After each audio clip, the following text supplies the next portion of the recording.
انقلاب اسلامی کی بنیاد رکھنے والے امام خمینی رضوان اللہ تعالیٰ علیہ کی رحلت کے بعد 3 جون 1989 میں خبرگان رہبری یعنی مجتہدین پر مشتمل رہبر کے انتخاب کی کمیٹی نے رہبر کے انتخاب کے لیے اقدام شروع کیا۔ 4 جون کو ہونے والے اجلاس میں اس کمیٹی کے بعض نمائندے مراجع تقلید میں سے کسی ایک کو رہبر کے عنوان سے انتخاب کرنا چاہتے تھے۔ آیت اللہ خوئی کا اس بار اس مقصد کے لیے نام لیا گیا، لیکن آیت اللہ گل پائگانی کا نام ان نمائندگان کی زبان پر اہم ترین شخصیت کے طور پر نمایاں تھا، لیکن خبرگان کے نمائندوں کی اکثریت ان پر مشتمل تھی جو رہبر کے انتخاب کے لیے مرجعیت کی شرط کو ضروری نہیں سمجھتے تھے اور رہبریت کے لیے مجتہد عادل کی شرط کو کافی سمجھتے تھے۔ خبرگان کے نمائندوں کی اس اکثریت میں اس بات پر اختلاف نظر تھا کہ آیا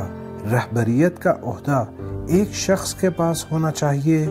یا شورائے رہبری کی تشکیل بہترین اقدام ہے۔ بعض شخصیات کا ایک فرد کو رہبریت کے عہدے کے لیے انتخاب کرنے کی مخالفت مختلف گروہوں میں موجود اختلاف نظر اور ملک میں سیاسی اتحاد کی فضا کی برقراری کی ضرورت وہ وجوہات تھیں جو شورائے رہبری کے نظام کی حامی شخصیات کو رہبری کے اس طرز کو انتخاب کرنے کے لیے اپنی طرف راغب کرتی تھیں۔ البتہ اس کے مقابل ایک شخص کو رہبریت کے لیے انتخاب کرنے کی حامی شخصیات نے بھی قابل توجہ دلائل پیش کیے اور وہ شورائے رہبری کو معاشرے کی ناامیدی، ملک کے انتظامی امور میں بے نظمی میں اضافہ اور مصلحت اور قانون کی مخالفت سمجھتے تھے۔ ایسی صورتحال میں کہ جب شورائے رہبری کے حامی اپنی پیش کی گئی طرز پر رائے حاصل ہونے کی امید میں تھے، خبرگان کی اکثریت نے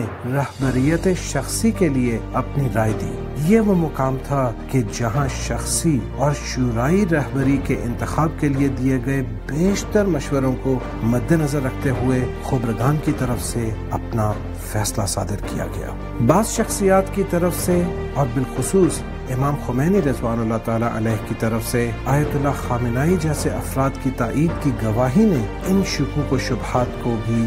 برطرف کر دیا۔ آقای شبستری یک چیز از آقای طاهری شنیدم که امام جمله‌ای درباره آقای خامنه‌ای گفتن. اس بارے میں خود آیت اللہ العظمی سید علی خامنائی حفظہ اللہ کی مخالفت بھی خبرگان کے اس فیصلے کو واپس لینے پر مجبور نہیں کر سکی۔ اینجا مرکز مقاومت است.